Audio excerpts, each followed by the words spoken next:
एक झूठ है, एक ऐसा झूठ जो इतना विशाल है, हमारी दुनिया की नींव में इतनी गहराई से समाया हुआ है कि हम उसे गुरुत्वाकर्षण समझ बैठते हैं, हम उसे वह हवा समझ बैठते हैं जिसमें हम सांस लेते हैं। ये पहला सबक है जो हमें सिखाया जाता है। और आखिरी जिस पर हम सवाल उठाते हैं कि आपका पुरस्कार पसीने में मापा जाता है, कि आपका मूल्य आपके संघर्ष का एक कार्य है, कि और अधिक पाने के लिए आपको और अधिक करना होगा, अधिक कमाने के लिए आपको और अधिक मेहनत करनी होगी। हमें बताया जाता है कि पहाड़ पर एक एक दर्दनाक कदम चढ़ो, अपनी मांसपेशियों के जलने और अपनी हड्डियों में थकावट का आनंद लो। हमें मेहनत की महानता का गुणगान बेचा जाता है, संघर्ष की श्रेष्ठता का पाठ पढ़ाया जाता है। हम अपनी थकान को सम्मान के बिल्ले की तरह पहनते हैं जो हमारे समर्पण का प्रमाण है। लेकिन जरा करीब से देखो, दुनिया के शोर और उन्मत्त गति से परे देखो, उन महानायकों को देखो जिन्होंने हमारी वास्तविकता को आकार दिया, उन साम्राज्यों के वास्तुकारों को देखो, उन दूरदर्शी लोगों को देखो जिन्होंने इतिहास के चाप को अपनी इच्छा से झुका दिया। क्या आप सच में मानते हैं कि एंड्रयू कार्नेगी की दौलत उनके अपने पसीने से बनी थी? अपनी ही मिलों की धधकती गर्मी में स्टील पीट पीट कर उनके हाथ साफ थे।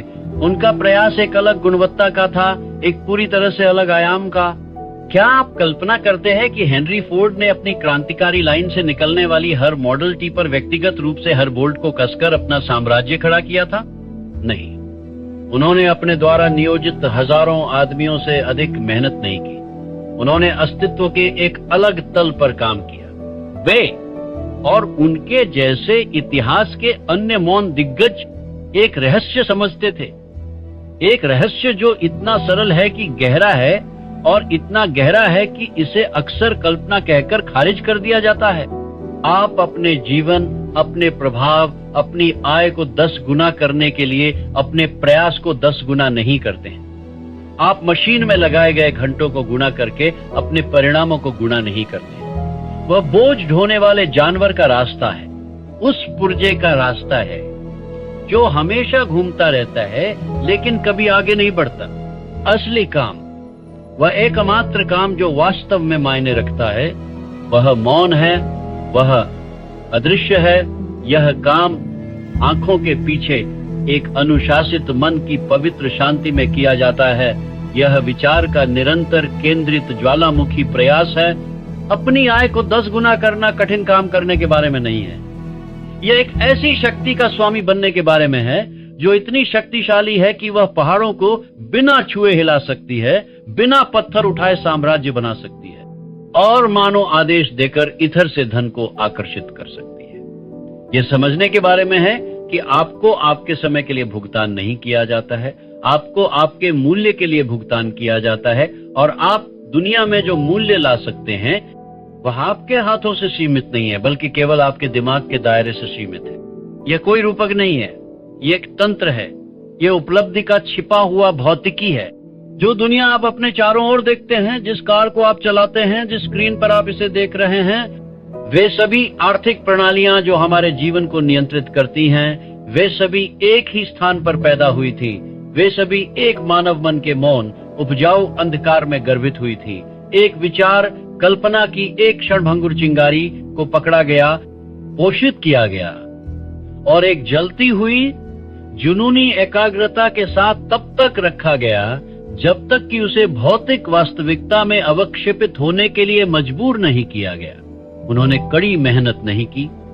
उन्होंने एक ऐसी तीव्रता के स्तर पर सोचा जिसे आपने अभी तक खुद को अनुभव करने की अनुमति नहीं दी है।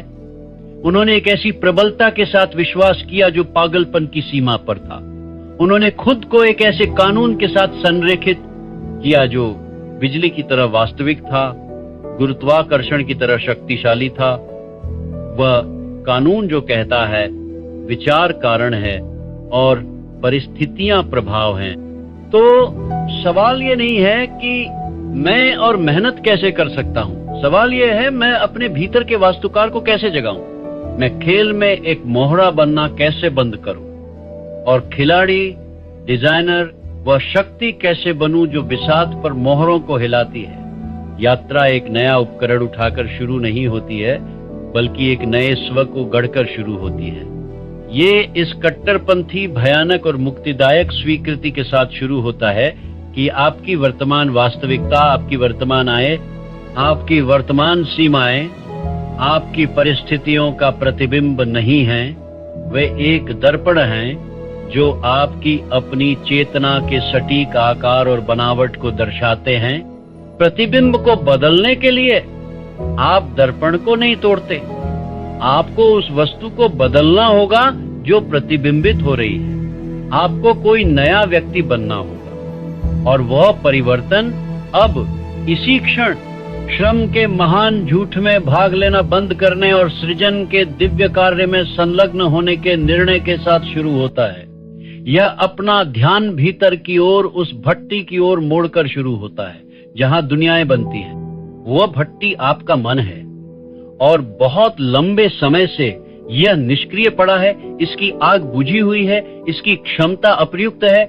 हम इस दिव्य उपकरण, अनंत शक्ति के इस माध्यम के साथ एक धूल भरे अटारी की तरह व्यवहार करते हैं जो दूसरों की राय, भय और सीमाओं के विरासत में मिले कबाड़ से भरा है। हम दुनिया के शोर को अपने भीतर की धुन तय करने देते हैं और फिर आश्चर्य करते हैं कि हमारा जीवन संगीतहीन क्यों है। अब उस शोर को बंद करने का समय है, अब उस कबाड़ को साफ करने का समय है, अब उस भट्टी में पहली चिंगारी जलाने का समय है। वह चिंगारी एक अदम्य जलती हुई इच्छा है। ये सिर्फ एक चाहत नहीं है, ये कोई हल्की फुल्की उम्मीद नहीं है कि चीजें बेहतर हो जाएं।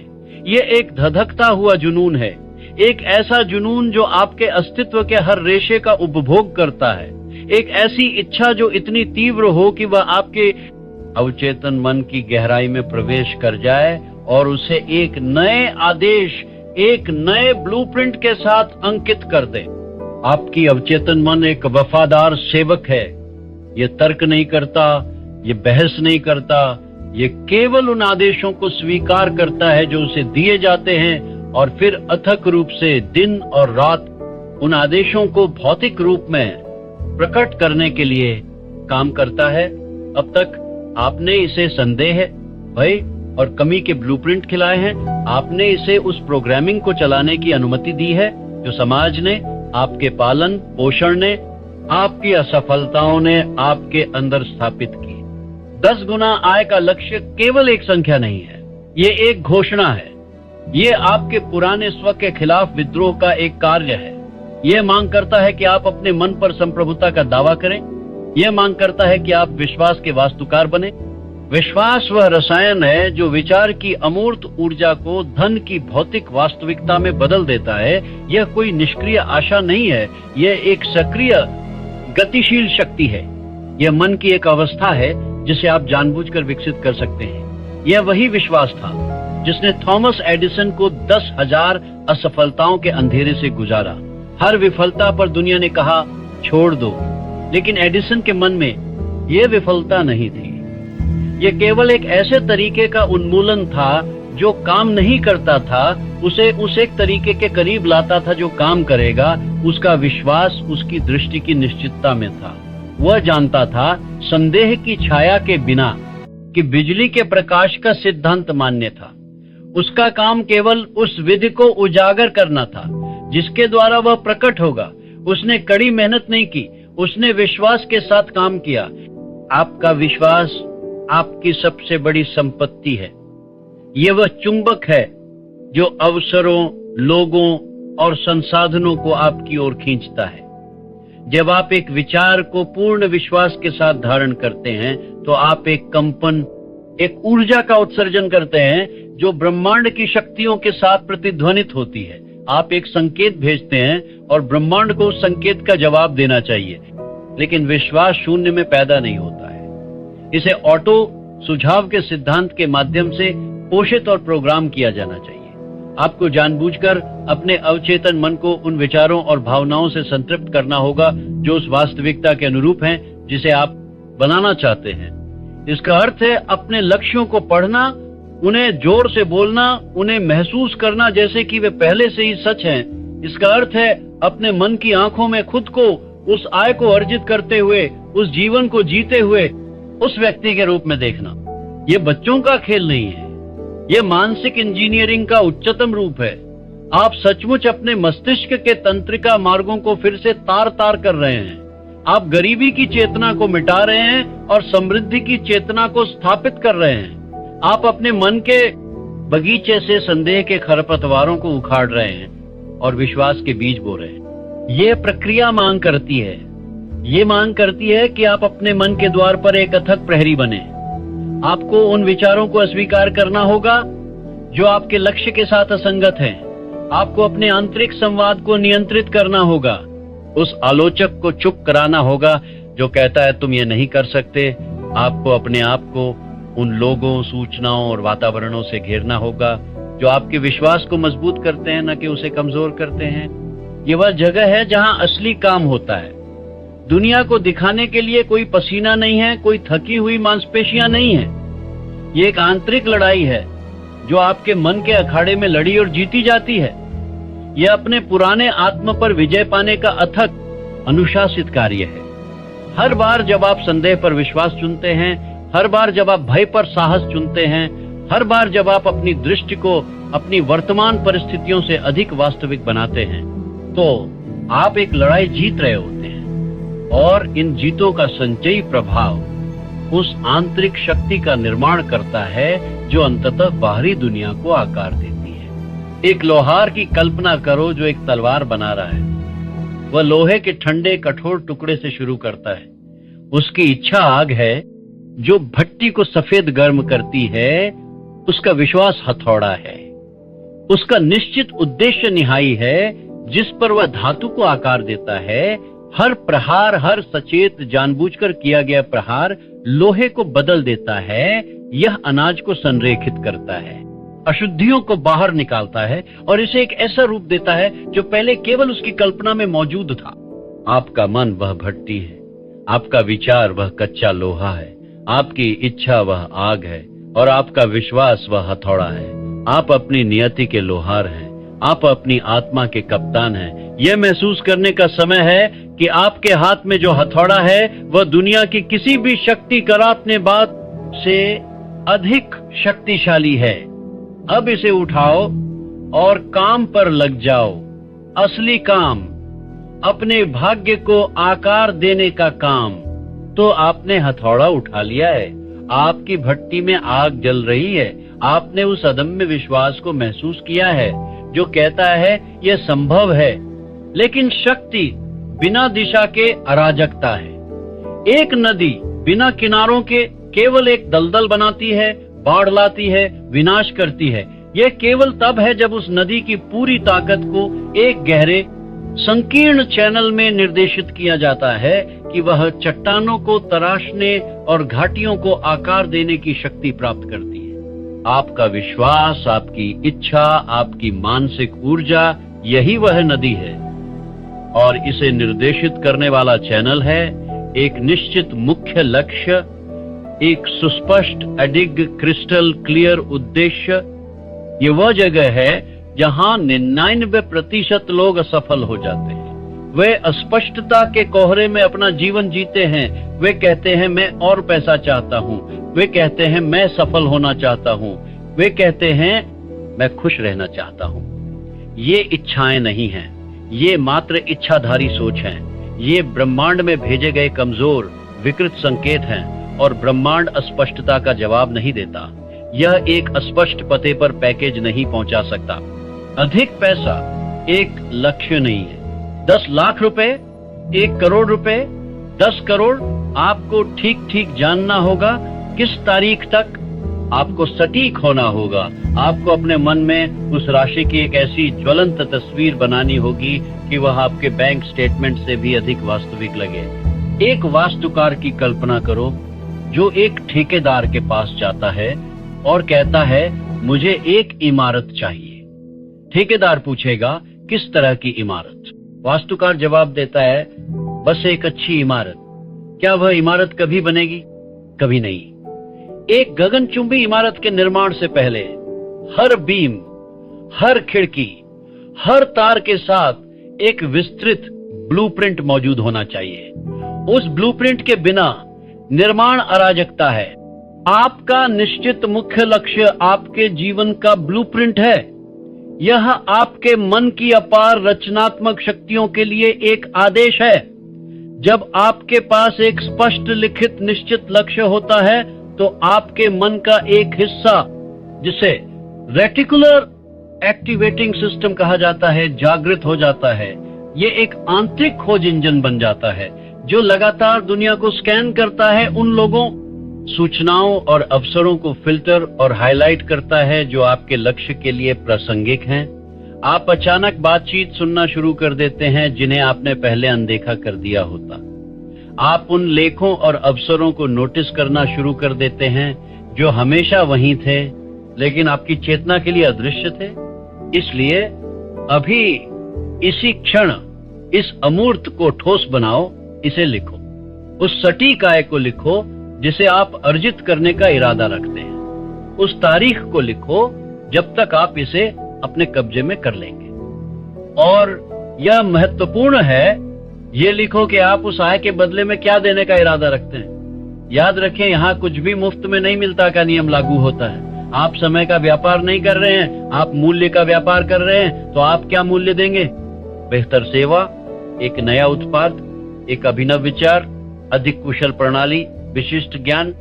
इस कथन को लिखने का कार्य स्वयं में एक पवित्र कार्य है। यह विचार को ईथर के दायरे से बाहर निकालने और उसे उसका पहला भौतिक रूप देने का कार्य है। यह आपके और ब्रह्मांड के बीच एक अनुबंध है। आप घोषणा कर रहे हैं, यह वह है जो मैं चाहता हूं, यह वह है जिसके लिए मैं खड़ा हूं, यह वह वास्तविकता है जिसे मैं बनाने के लिए प्रतिबद्ध हूं। और एक बार जब यह लिखा जाता है तो ये आपका घोषणा पत्र बन जाता है। इसे दिन में 2 बार पढ़ें, एक बार सुबह उठने पर अपने दिन को उद्देश्य से भरने के लिए और एक बार रात को सोने से ठीक पहले इसे अपने अवचेतन मन में अंकित करने के लिए, ताकि यह रात भर इस पर काम कर सके। और जब आप इसे पढ़ें तो केवल शब्दों को न पढ़ें, उन्हें महसूस करें। अपनी आंखें बंद करें और उस वास्तविकता में कदम रखें। उस आय को अपने बैंक खाते में देखें। उस स्वतंत्रता को महसूस करें जो ये लाती है। उस आत्मविश्वास को महसूस करें जो आपके हर कदम में है। उस घर की कल्पना करें जिसमें आप रह रहे हैं। उन यात्राओं की कल्पना करें जो आप कर रहे हैं। उस प्रभाव की कल्पना करें जो आप डाल रहे हैं। इसे इतना वास्तविक बनाएं कि आपकी वर्तमान वास्तविकता एक फीकी पड़ती स्मृति की तरह लगने लगे। यह ऑटो सुझाव का विज्ञान है जो आपके विश्वास को ठोस बनाता है और आपके लक्ष्य को एक चुंबकीय शक्ति देता है जो उसे आपकी ओर खींचती है। लेकिन एक स्पष्ट दृष्टि और एक अडिग विश्वास भी समय की कसौटी पर फीके पड़ सकते हैं। यदि वे किसी गहरी चीज से बंधे न हो, वे एक उद्देश्य से संचालित होने चाहिए जो स्वयं धन से बड़ा हो। पैसा एक उपकरण है, यह एक लक्ष्य नहीं है, यह केवल एक प्रभाव है। यदि आप केवल पैसे का पीछा करते हैं तो आप हमेशा खाली महसूस करेंगे। यह एक उथला लक्ष्य है और यह आपको उन तूफानों से नहीं बचाएगा जो अनिवार्य रूप से आएंगे। आपको अपने क्यों को जानना होगा। आपका उद्देश्य वह ईंधन है जो इच्छा की आग को जलाए रखता है। यह वह लंगर है जो आपको तब स्थिर रखता है जब संदेह और निराशा की लहरें टकराती हैं। आपका उद्देश्य क्या है? आप यह धन क्यों चाहते हैं? अपने परिवार को एक बेहतर जीवन देने के लिए, एक ऐसे कारण का समर्थन करने के लिए जिसमें आप विश्वास करते हैं, एक व्यवसाय बनाने के लिए जो लोगों की समस्याओं का समाधान करता है, कला बनाने के लिए जो आत्मा को प्रेरित करती है। दुनिया पर एक स्थायी विरासत छोड़ने के लिए आपका क्यों भावनात्मक होना चाहिए। ये आपकी आत्मा की गहराई से आना चाहिए। अब्राहम लिंकन ने गृह युद्ध के सबसे काले दिनों को व्यक्तिगत महत्वाकांक्षा के लिए सहन नहीं किया। उन्होंने एक उद्देश्य के लिए सहन किया जो उनसे कहीं बड़ा था। संघ का संरक्षण और स्वतंत्रता के एक नए जन्म का वादा। उनकी दृष्टि उस उद्देश्य से जूही थी और इसने उन्हें उन पराजयों और निराशाओं से आगे बढ़ाया जो किसी भी छोटे व्यक्ति को कुचल देती। जब आपकी दृष्टि एक गहरे उद्देश्य से जुड़ी होती है तो आपकी आय का लक्ष्य केवल एक संख्या से बढ़कर कुछ हो जाता है। ये एक मिशन बन जाता है, ये आपकी पहचान का एक हिस्सा बन जाता है। आप अब केवल पैसा कमाने की कोशिश नहीं कर रहे हैं, आप एक उद्देश्य को पूरा कर रहे हैं। और जब आप उस स्तर की प्रतिबद्धता के साथ काम करते हैं तो आप अपने भीतर शक्तियों को उजागर करते हैं जिनके बारे में आप कभी नहीं जानते थे कि आपके पास हैं। तो अपने ब्लूप्रिंट को देखो, अपनी लिखित घोषणा को देखो और खुद से पूछो, क्यों? इस संख्या के पीछे क्या है? इस लक्ष्य के पीछे क्या जुनून है? उस उत्तर को खोजो और उसे अपनी दृष्टि के हृदय में लिखो। उसे अपने प्रकाश स्तंभ बनने दो जो आपको कोहरे से मार्गदर्शन करेगा। उसे अपनी ढाल बनने दो जो आपको आलोचकों और संशयवादियों से बचाएगा। क्योंकि जब आपके पास एक निश्चित लक्ष्य होता है जो एक गहरे उद्देश्य से प्रेरित होता है और एक अदम्य विश्वास द्वारा समर्थित होता है, तो आप एक जीवित चुंबक बन जाते हैं। आप अब अवसरों का पीछा नहीं करते, अवसर आपका पीछा करते हैं। आप अब कड़ी मेहनत नहीं करते, आप बुद्धिमानी से काम करते हैं। एक लेजर की तरह ध्यान केंद्रित करते हैं, एक बिखरे हुए प्रकाश बल्ब की तरह नहीं। आप समय और स्थान के माध्यम से एक प्रक्षेप वक्र पर आगे बढ़ रहे हैं जिसे आपने स्वयं डिजाइन किया है। आप अब भाग्य के हाथों में एक पत्ता नहीं हैं, आप एक निर्देशित मिसाइल हैं जो अपनी नियति की ओर बढ़ रही है। अब आप एक वास्तुकार हैं जिसके पास एक ब्लूप्रिंट है। अब निर्माण शुरू करने का समय है और निर्माण के लिए एक अलग तरह की शक्ति की आवश्यकता होती है। इसके लिए उस वास्तुशिल्प योजना को दैनिक केंद्रित कार्रवाई में अनुवाद करने की क्षमता की आवश्यकता होती है। इसके लिए लोहे के अनुशासन की आवश्यकता होती है। एक ब्लूप्रिंट चाहे कितना भी शानदार क्यों न हो, केवल कागज पर एक सपना है। एक दृष्टि चाहे कितनी भी ज्वलंत क्यों न हो, केवल मन में एक भूत है। विश्वास चाहे कितना भी अदम्य क्यों न हो, बिना कर्म के मर जाता है। अब क्षण आता है जहां विचार को वास्तविकता के निहाई पर तपाया जाता है। अब क्षण आता है जहां वास्तुकार को निर्माता बनना पड़ता है। लेकिन हम उस कर्म की बात नहीं कर रहे हैं जिसे दुनिया पूजती है। हम उस अंधी थकाऊ पिसाई की बात नहीं कर रहे हैं जो आपको व्यस्त रखती है लेकिन अनुत्पादक। वह कड़ी मेहनत का पुराना प्रतिमान है जो आपको एक ट्रेडमिल पर दौड़ाता है जो कहीं नहीं जाता है। हम प्रेरित कर्म की बात कर रहे हैं। प्रेरित कर्म वह क्रिया है जो एक स्पष्ट दृष्टि से सहजता से बहती है। यह उद्देश्यपूर्ण है, यह रणनीतिक है, यह लेजर केंद्रित है, यह बेतहाशा कुल्हाड़ी चलाने और पेड़ पर एक ही स्थान पर बार बार वार करने के बीच का अंतर है।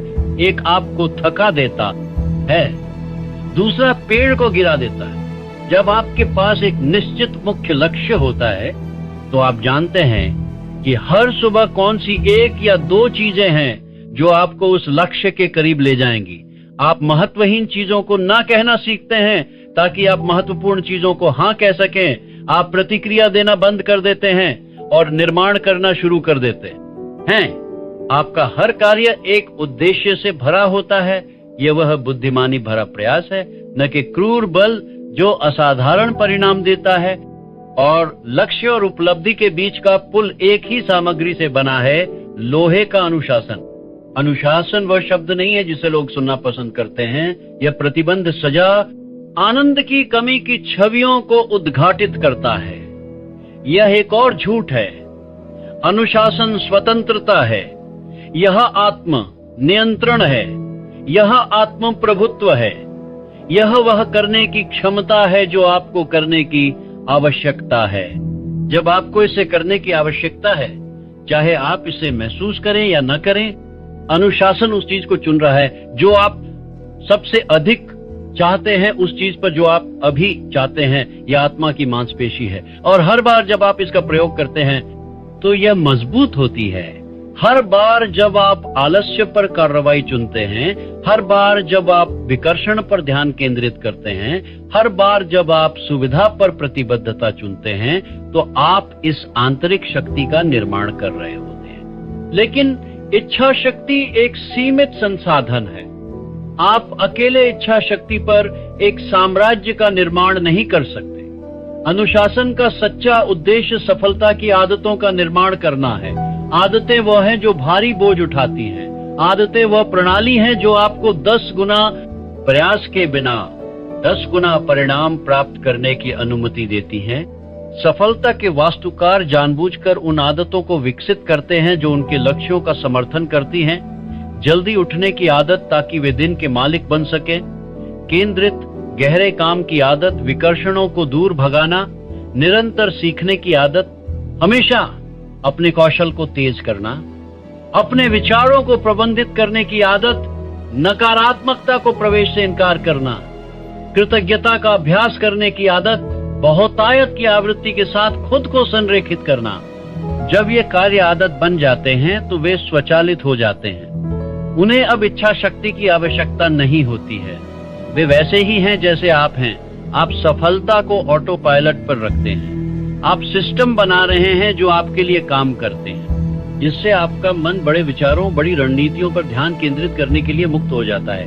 आप अब हर दिन पहिया का आविष्कार नहीं कर रहे हैं। आप एक ऐसे राजमार्ग पर गाड़ी चला रहे हैं जिसे आपने अनुशासन की शक्ति के माध्यम से बनाया है।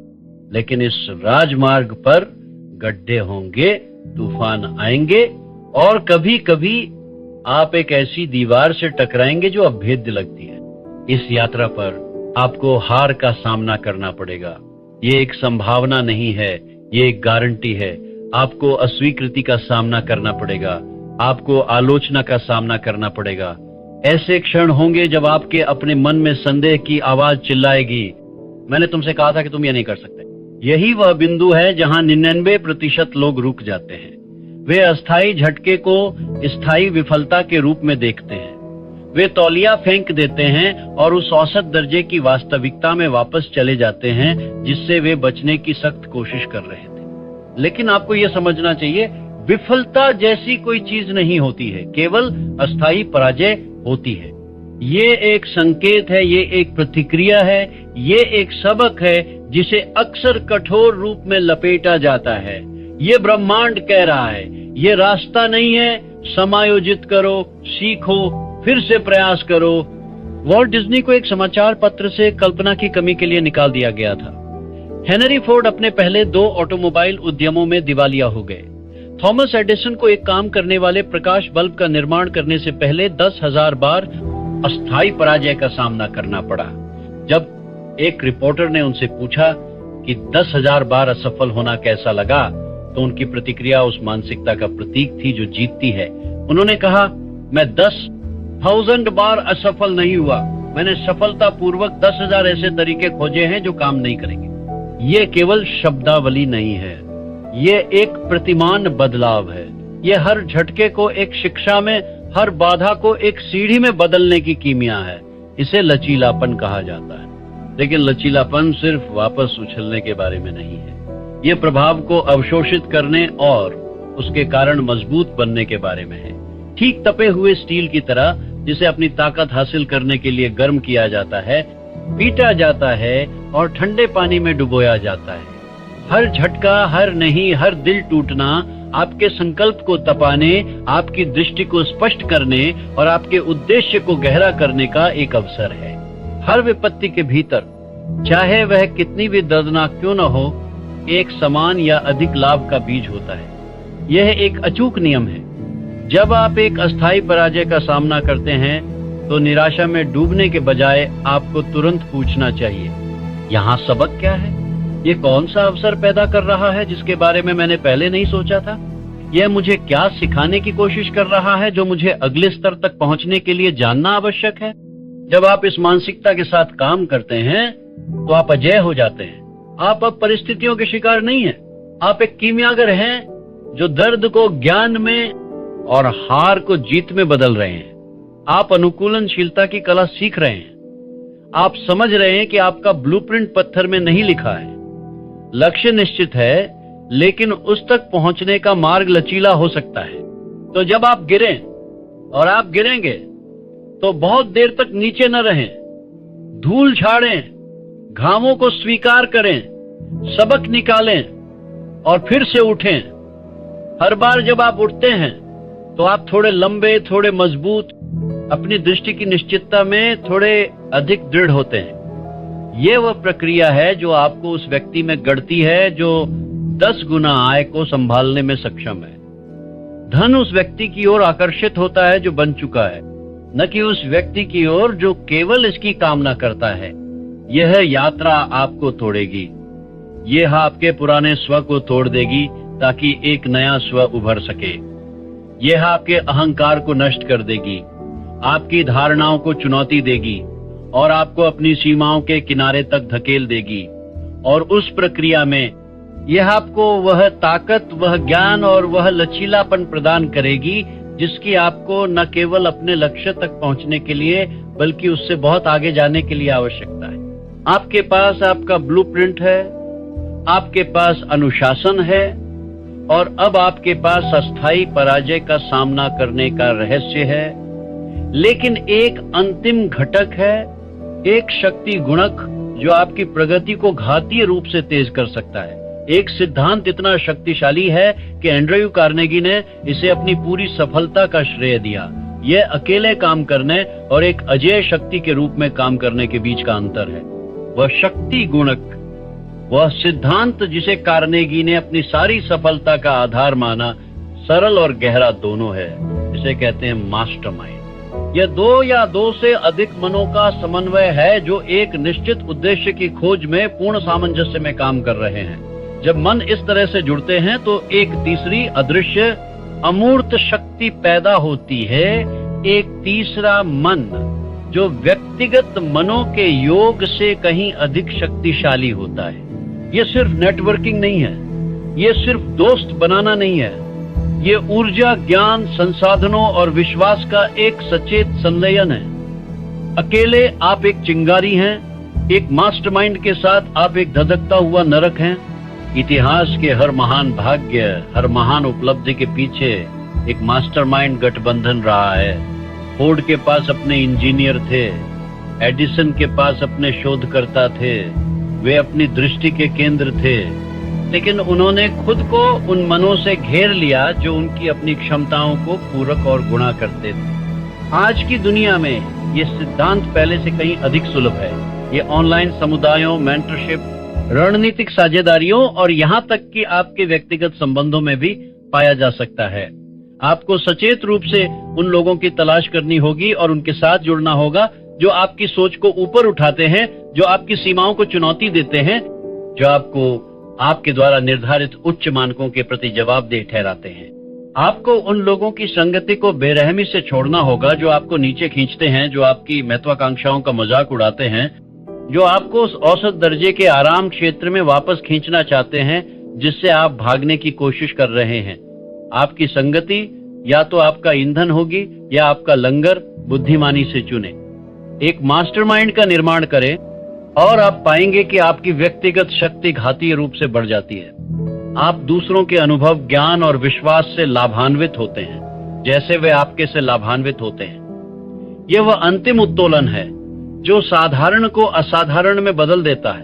और अब जब आपने अपने मन को फिर से तार तार कर दिया है, अपनी दृष्टि को स्पष्ट कर लिया है, अपने अनुशासन को मजबूत कर लिया है और अपनी शक्ति को एक मास्टरमाइंड के साथ बढ़ा दिया है, तो एक अंतिम उत्प्रेरक है, एक अंतिम संरेखण जो ताले खोलता है, वो है कृतज्ञता। कृतज्ञता कोई निष्क्रिय भावना नहीं है, यह एक सक्रिय शक्ति है, ये बहुतायत की आवृत्ति है। जब आप उस पर ध्यान केंद्रित करते हैं जो आपके जीवन में कमी है, तो आप कमी को ही आकर्षित करते हैं। जब आप ईमानदारी से और गहराई से उसके लिए कृतज्ञता व्यक्त करते हैं जो आपके पास पहले से है, आपका स्वास्थ्य, आपके रिश्ते, वह सबक जो आपने सीखा है, वह अवसर जो आपके सामने है, तो आप ब्रह्मांड को एक शक्तिशाली संकेत भेजते हैं। आप घोषणा करते हैं, मैं तैयार हूं, मैं धन्य हूं, मैं और अधिक के लिए खुला हूं। कृतज्ञता आपके मन के लेंस पर अंतिम पॉलिश है जो आपको हर जगह अवसर देखने की अनुमति देती है। यह भय को भंग कर देती है और विश्वास को बढ़ाती है। यह आपको वर्तमान क्षण में रखती है जहां आपकी सारी शक्ति निहित है। हर सुबह अपनी आंखें खोलने से पहले 5 चीजों की सूची बनाएं जिनके लिए आप आभारी हैं। हर रात सोने से पहले दिन की जीत के लिए धन्यवाद दें चाहे वह कितनी भी छोटी क्यों न हो और अस्थायी पराजय में छिपे सबकों के लिए भी। यह सरल अभ्यास आपकी ऊर्जा को बदल देगा और आपको उस व्यक्ति में बदल देगा जो स्वाभाविक रूप से सफलता और धन को आकर्षित करता है। तो यहाँ आप खड़े हैं, यात्रा के अंत में नहीं बल्कि शुरुआत में। आपने उस झूठ को पहचान लिया है जो आपको कैद में रखे हुए था कि आपका मूल्य आपके पसीने में है। अब आप सच जानते हैं, आपका मूल्य आपकी सोच की गुणवत्ता में है, आपकी शक्ति आपके विश्वास की गहराई में है, आपकी सफलता आपकी दृष्टि की स्पष्टता में है, जो एक गहरे उद्देश्य से प्रेरित है। ये आपके अनुशासन के लोहे में अस्थायी पराजय का सामना करने के लिए आपके लचीलेपन में, आपके मास्टरमाइंड की संयुक्त शक्ति में और आपकी कृतज्ञता की चुंबकीय ऊर्जा में पाई जाती है। 10 गुना आय का लक्ष्य कभी भी पैसे के बारे में नहीं था, यह कभी नहीं था। ये इस बारे में था कि आपको वह लक्ष्य हासिल करने के लिए कौन बनना होगा। यह आपके भीतर सो रहे विशाल को जगाने के बारे में था। यह व्यक्तिगत संप्रभुता को पुनः प्राप्त करने के बारे में था। ये महसूस करने के बारे में था कि आप परिस्थितियों के प्राणी नहीं हैं, आप अपनी परिस्थितियों के निर्माता हैं। शक्ति वहां बाहर नहीं है, यह कभी नहीं थी, यह हमेशा आपके भीतर रही है। वह वास्तुकार, वह कलाकार, वह कीमियागर, वह शक्ति आप हैं। आपने हमेशा अपनी वास्तविकता को आकार दिया है। अंतर केवल इतना है कि अब आप इसे सचेत रूप से उद्देश्य पर और कौशल के साथ करने जा रहे हैं। तो जाओ, अपनी दुनिया का निर्माण करो, अपने भाग्य को गढ़ो, उस ब्लूप्रिंट को लो जिसे तुमने डिजाइन किया है और उसे एक ऐसी उत्कृष्ट कृति में बदलो जो समय की कसौटी पर खरी उतरे। अब कड़ी मेहनत करने का समय नहीं है, अब सृजन करने का समय है। यदि इस संदेश ने आपके भीतर के वास्तुकार के साथ प्रतिध्वनित किया है, यदि आप रचनाकारों के इस गठबंधन में शामिल होने के लिए तैयार हैं, तो इस चैनल को सब्सक्राइब करें और घंटी के आइकन को दबाएं, ताकि आप अपनी नियति में महारत हासिल करने के मार्ग पर एक भी कदम न चूकें। यात्रा अभी शुरू हुई है।